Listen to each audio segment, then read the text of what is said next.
The Eye That Finally Blinked. Allow me to spin you a yarn about Allan Pinkerton, a man who reckoned he could collar any scoundrel from the Atlantic to the Pacific. And, truth be told, he came mighty close to proving it, until it crossed paths with a certain young buck from Missouri who turned out to be a harder nut to crack than a walnut in winter. In the offices of the Pinkerton National Detective Agency on LaSalle Street hung a proud shingle proclaiming, "We never sleep." The irony of fate was that on that drizzling October evening in 1875, Allan Pinkerton himself was tossing and turning in his leathered chair, unable to catch a wink for the first time in 20 years. A telegram from Adams Express lay before him like a death certificate. Discontinuing funding. James remains elusive. Decided rested that first wire, received 4 months prior.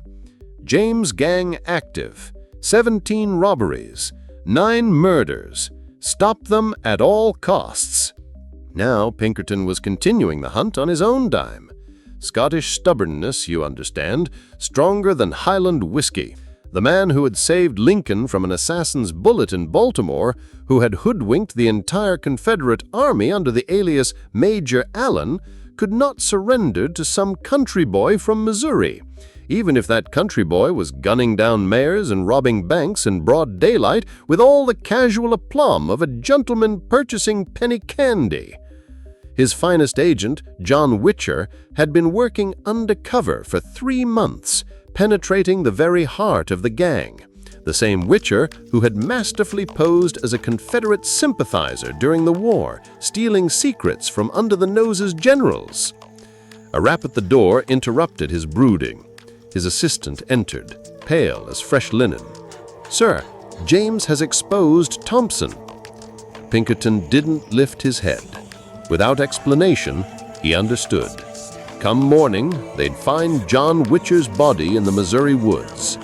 The all-seeing eye of Pinkerton had blinked for the first time in 20 years of service. "Sir," the agent awaited orders. Allan Pinkerton pondered. James played by entirely different rules. He had transformed every farmer into an informant, every homestead into an impregnable fortress. This wasn't merely a chase after a criminal, this was genuine warfare, and this veteran of the Civil War was weary of fighting.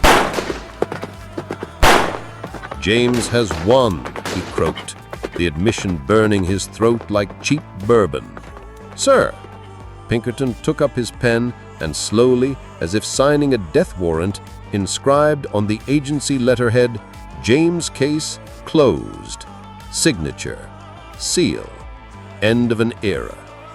Outside, rain drummed against the roof like the hoofbeats of horses carrying the elusive Jesse James into the night. The all-seeing eye blinked shut. But can such an eye ever truly close forever? Time will tell, my friend. Time will tell.